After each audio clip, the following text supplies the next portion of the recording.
এই যে পেঁয়াজ দিয়ে দিয়েছি, একটু নাড়াচাড়া দিয়ে দিব। এখন এই হলুদ, মরিচ, আদা, জিরা, লবণ যা যা লাগে সব দিয়ে কষাবো। এখন আলু, সিম দিয়ে দিয়েছি।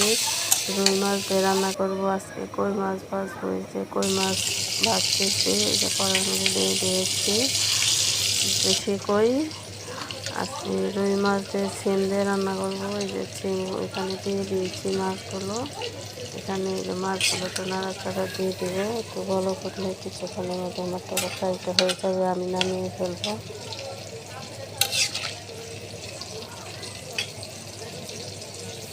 এই যে আপনারা দেখছেন আমার তরকারিটা হয়ে আসছে, যে কিছুক্ষণের মধ্যে হয়ে আসছে। তরকারিটা নামিয়ে ফেলবো এখন।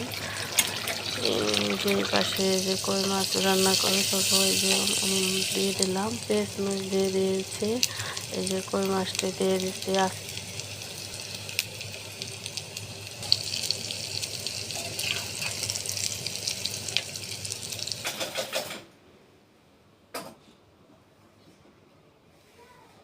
বল বল